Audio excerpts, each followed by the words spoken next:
Good evening! Pupunta tayo sa labas. Maghahanap tayo ng corneto na may mukha ni Yonwoo. Go!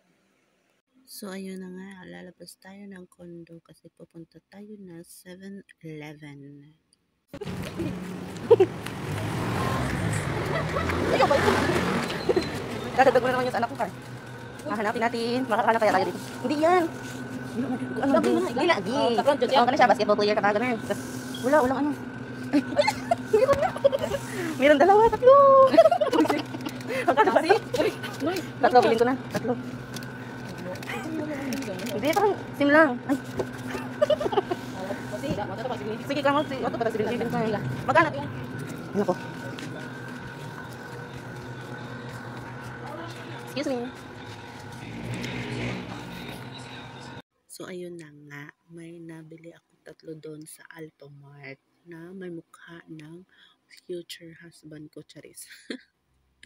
At pupunta na tayo sa 7-Eleven. Baka sakaling meron pa doon makita natin na may iba't ibang post niya doon.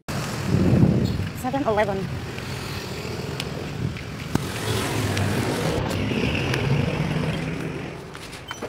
Ano yung pilit ka? Ayun.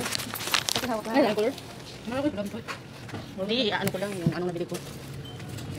One.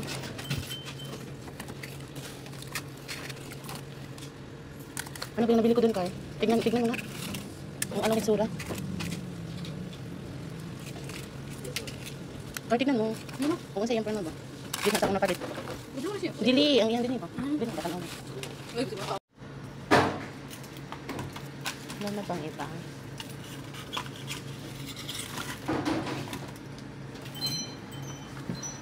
Pare-parehas lang. Ito na lang dalawa.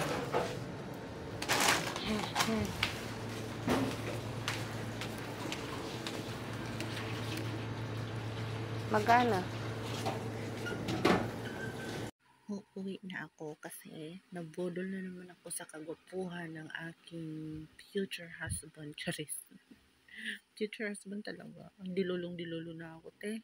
Mapapabudol ka na lang talaga pag si Yonwoo na yung pinag-uusapan.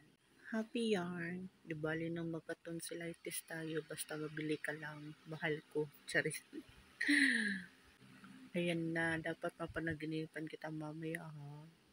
Dapat talaga dumalaw ka sa panaginip ko kasi nakapagastos ako ngayong gabi. Good night.